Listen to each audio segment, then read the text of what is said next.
My story, our society, a reflection on trauma, pain, and the path to healing.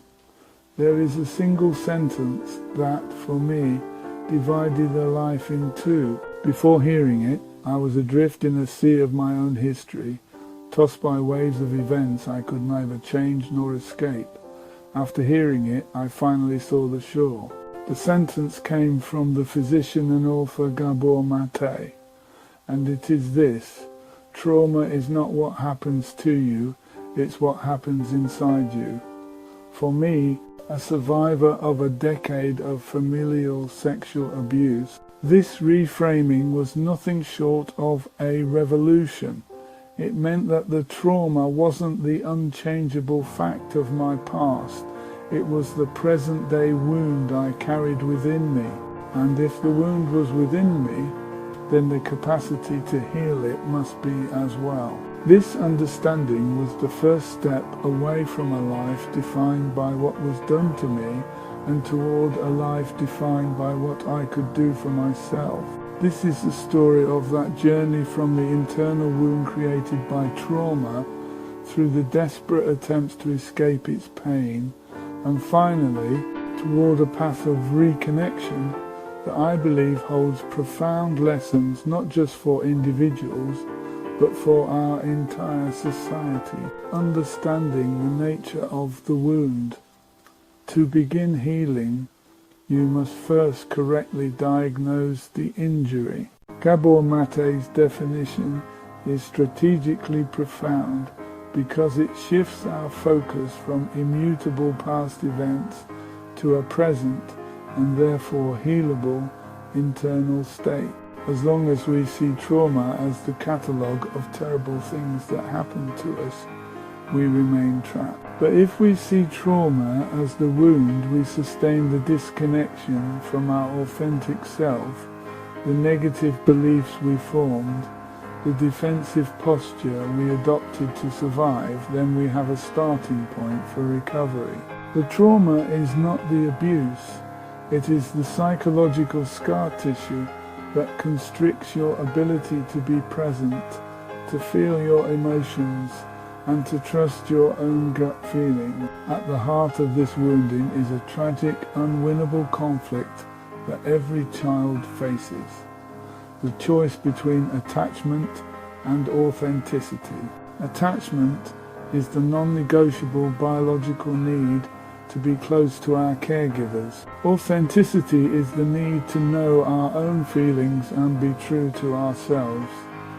As Maté explains, a child will always sacrifice authenticity for attachment. When being your authentic self angry, scared, resistant, threatens the connection to those you depend on for survival, you learn to suppress that self. You sever the connection to your own gut feelings in order to preserve the bond.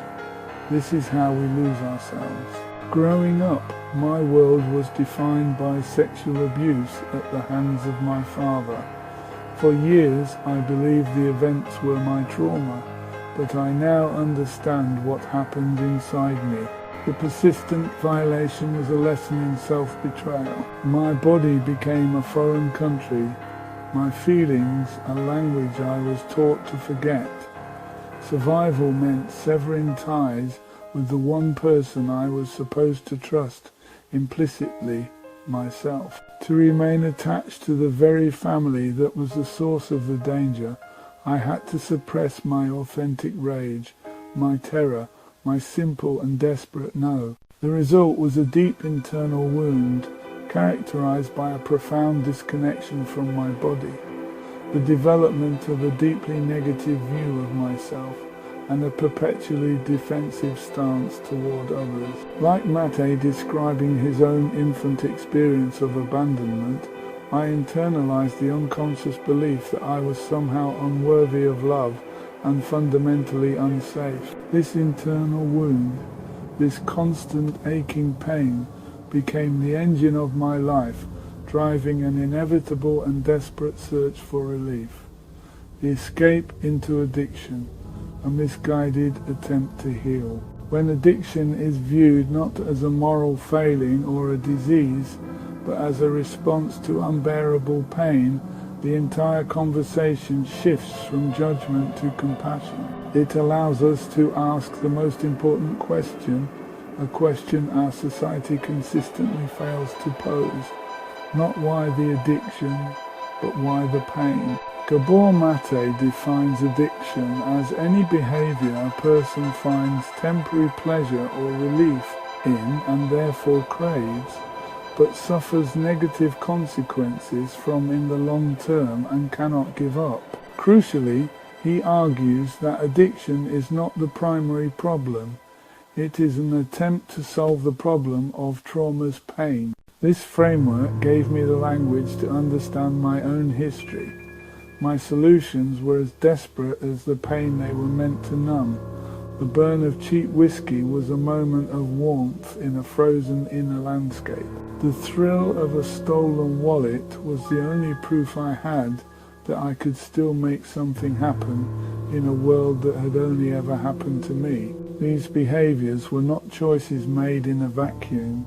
They were desperate, misguided attempts to soothe the internal suffering I carried every moment of every day. And in my frantic search for relief, I inflicted my own pain on others, blindly passing on the wound in a cycle of hurt I couldn't yet see. As Maté notes, addictions begin with pain and end with pain.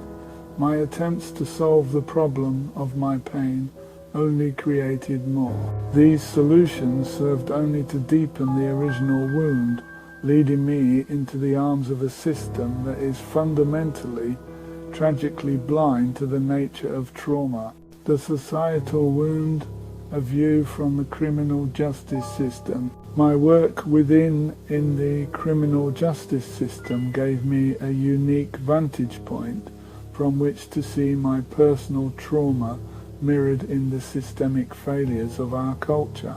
I saw my own story and the story of so many others playing out on a societal scale. Our institutions, particularly the legal system, are built on the flawed and punitive premise that addiction is a choice. This worldview conveniently justifies punishment while completely ignoring the underlying reality of human suffering. Day after day, I witness the cycle of trauma being perpetuated. The system consistently fails to ask why the pain. Instead, it punishes the behavior, effectively re-traumatizing individuals who, like me, were acting out of deep-seated wounds. The judge's gavel, like the misguided advice given to parents, resounds with the same tragic error.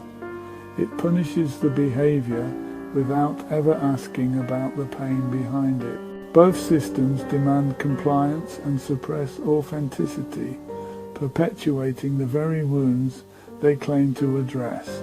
This approach is the hallmark of what Maté calls a toxic culture, one that isolates individuals, fails to meet their fundamental human needs for connection and authenticity, and then punishes them for their predictable responses to that failure. This realization fueled my personal search for a genuine path to recovery, one that the system I worked for could never provide, the long road to reconnection. True healing, I discovered, is not about erasing the past. It is about reconnect. It is a journey to find the self that was lost to trauma. As Maté so perfectly defines it, recovery means to find it again. My journey to find myself was not a single event, but a long, multifaceted process of slowly, deliberately coming home, finding the language for pain, therapy, and academia. Formal therapy was the first time I was given a safe space to even begin to acknowledge the wound.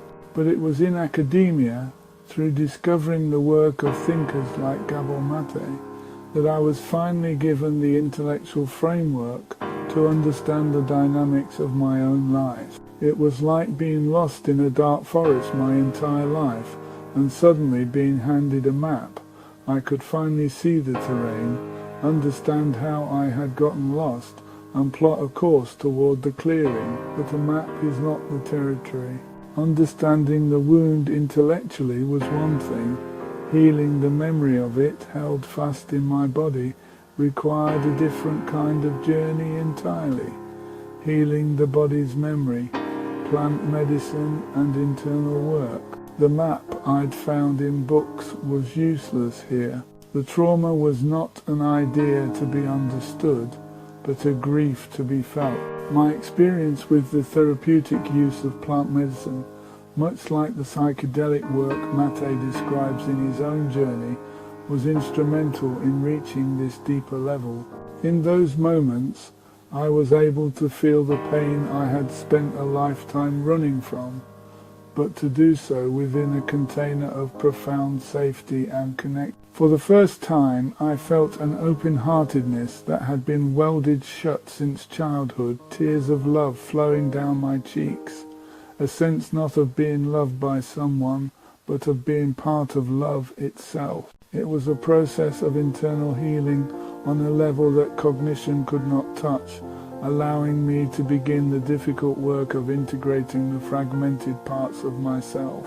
This journey, with all its different paths, was ultimately about one thing: the slow, deliberate, and deeply personal process of recovering the self I had lost, and for the first time, coming home.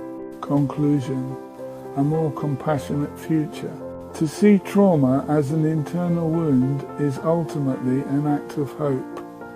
It means that what has been damaged within us can also be healed. The past cannot be changed, but our relationship to it can be transformed. The wounds we carry do not have to define our lives forever. My story is my own, but its lessons are universal. Individual healing and societal healing are inseparable. A truly healthy society must be a trauma-informed one, a culture that has the courage and compassion to look past behavior, to see the pain that drives it. It must be a society that chooses connection over isolation and healing over punishment. The work of healing our individual wounds is the very same work that will heal our world. By fostering connection, honoring authenticity, and responding to suffering with compassion instead of judgment, we can begin to build a future where fewer wounds are inflicted and more are finally, mercifully healed. The lighthouse stands not because the storm has passed, but because it chooses to shine through it. In choosing healing over hiding, connection over isolation, and compassion over judgment, we become the light that guides others home to themselves. This is how we break the cycle. This is how we heal our world. One authentic connection at a time, one healed heart at a time, one story of hope at a time. Thank you for listening. You are not alone.